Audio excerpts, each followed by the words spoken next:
back from the dead. Yo guys, so today I'm going to be doing a wrap-up video. I haven't done one in like a million years. I read 10. Yay. I think 2 of them were already started, so like I read most of them, you know. A bunch of them I don't actually have with me because they were either library or ebooks. So first I read all of the Tales of the Shadowhunter Academy by Cassandra Clare. These stories were so good. They were everything that you didn't know you wanted from the Mortal Instruments and more. Like, it really sets up a lot of shit that happens in Lady Midnight. You need to read it. I don't understand why they didn't come out with that before Lady Midnight.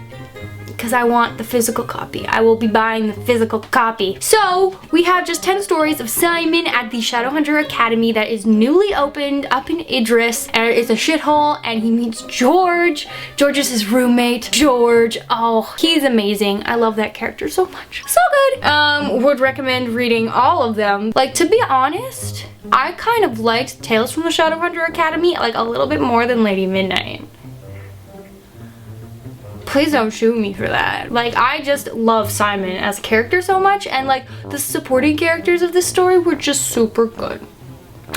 So yeah, overall I gave the whole thing like 4.5 out of 5 just because some of the stories feel a tiny bit redundant, but yeah, super great. Next we have Gabriel and the Swallows by Esther Del Seno. So Benjamin of Tomes, he has his own publishing house. It's like a micro publishing house, and he contacted a bunch of booktubers asking if they wanted to read and review this story, and I did read and review it, and I really liked the story. It was like bizarrely different. Like, I feel if you like Daughter of Smoke and Bone, you would probably like this because it's got like that mysterious magic realism sort of thing. We have a young boy, Gabriel. We kind of follow him through his life from a child to an adult, and he finds this strange, bizarre little girl with wings while he's out as a child one day and brings her home, and the family takes her in. Just the tone of the story is fantastic. Esther knows how to write. Just like the descriptions and the setting was just like one in its own, but it was really good. So 4 out of 5. Okay, so next we have the selection by Kira Cass. I was so surprised. I really liked it. Like, don't get me wrong, it's totally dumb and the premise is dumb, but it's just like fun, you know? This would be a really, really good spring or summer read because it's just like bachelor princesses. Yeah. So we have this kind of society where everyone is in their cast. The prince has to have like a contest to find his bride. It's like a lottery, but they ask for pictures, so they just pick the hotties. And so we have the main character, America Singer. She's a singer.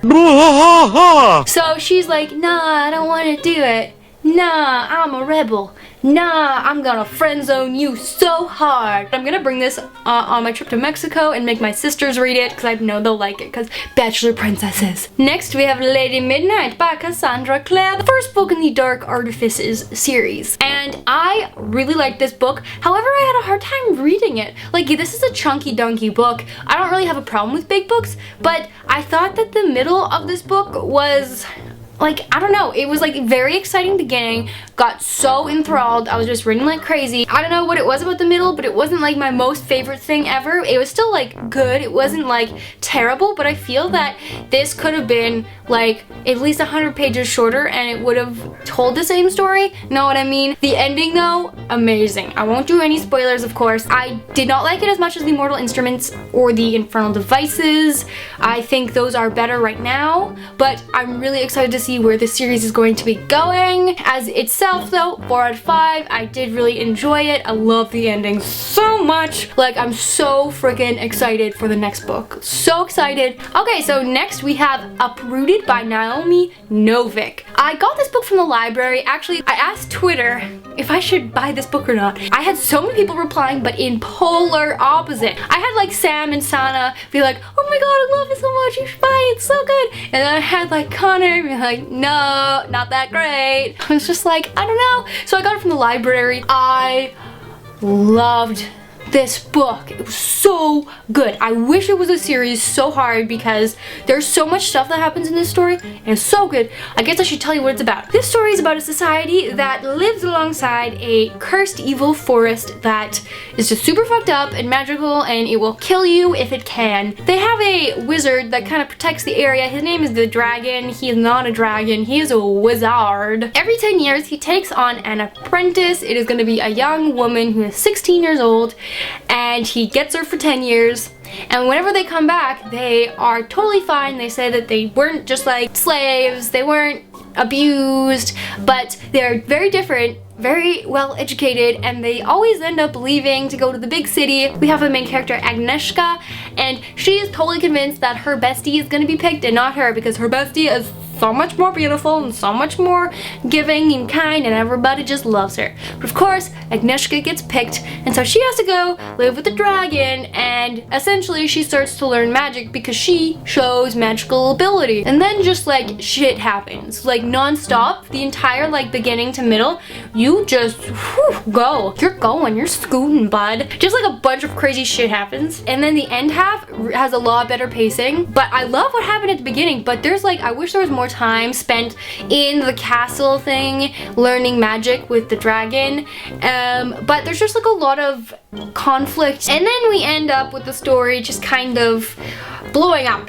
A great ending. I loved it so much, so I'm gonna be buying it. Not now though, because I just filmed a haul, but sometime in the future. I'm gonna be getting the UK version though, because UK cover. Okay, so next I finished the Game of Thrones Song of Ice and Fire book 1. This one I didn't actually like start and finish it. It was like pretty done. I think I was like on page 400-ish. I went on a mission and I was like, I need to finish all the books that I have started but not finished. So this was one of them, Game of Thrones, book 1. I really liked it, 4 out of 5 stars. It is huge, but it's just like the best fantasy. It's like you just get enthralled, and then plus because I'm so into the TV show, it's just like you're just seeing the characters relive everything, and you're like, ooh, I feel really bad for you. I'm sorry that this had to happen, but the story must go on. So I love this series. I'm gonna be reading A Clash of King ASAP because I need to finish this series because I own it all. Big old fantasy, lots of death. Yes. Next I have The Diviners by Libba Bray. 5 out of 5 stars. I did a review on this. It was my first book review in a long ass time, and I just like sang its praises essentially for a good 5 minutes or more. It's like spooky, mysterious, 1920s flapper magic. I adored this book. I'm gonna be getting Lair of Dreams. They don't have it at my library, so I'm gonna have to inquire about them getting it from somewhere else. This is serious business. Next we have another book that I started but did not finish, and so I finished this month, and that is These Broken Stars by Amy Kaufman and Megan Spooner. I read like the first 80 pages of this story, but I thought it was just like really boring. I don't care about your like high class snooty behavior, woman. Stop. So Lilac and Tarver, stupid names, they are on the Icarus. You married an Icarus. He has flown too close to the sun. Come on, that should have been like a sign. Has science gone too far? And it's a survival story. This whole book is a survival story. I adored the ending of this. I was so surprised.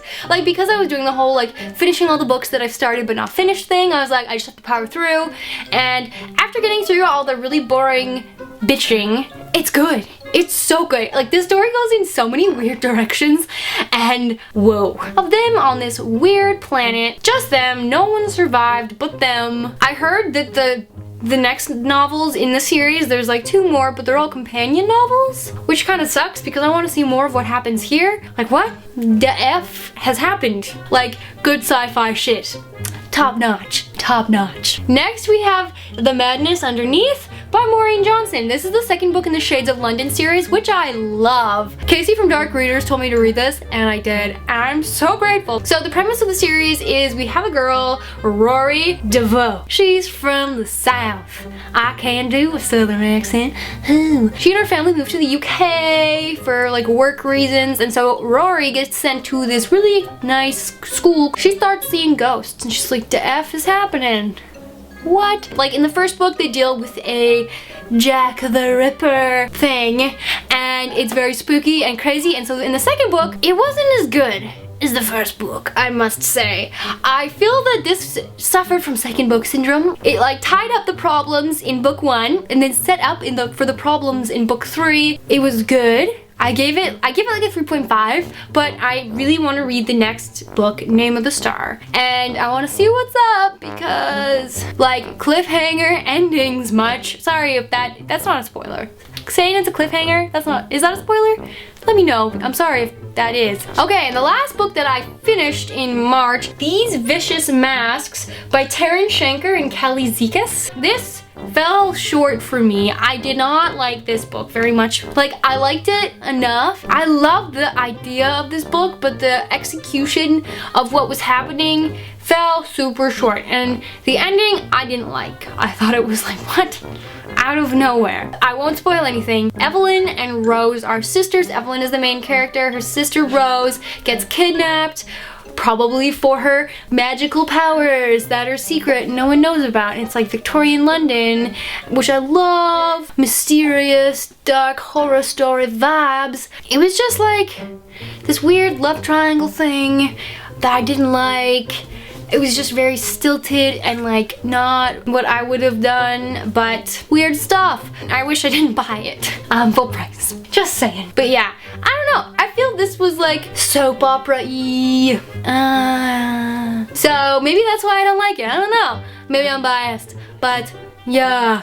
So I did start The Circle, the book 1 in the Engelsfors trilogy by Sarah B. Elfgren and Mats Strandberg. I am really liking it. At first I was like, this is so predictable, like, ooh, spooky, but it's got really good so far. Things are getting crazy. I like have no idea where this story is gonna be going next. What page am I on? 348 of like 600. So I'm like kind of halfway through. I'm really liking it. Yeah, so that's just kind of like quick reading update from yours truly. Yeah, so this is like the first wrap up of the year, but I've read 25 books.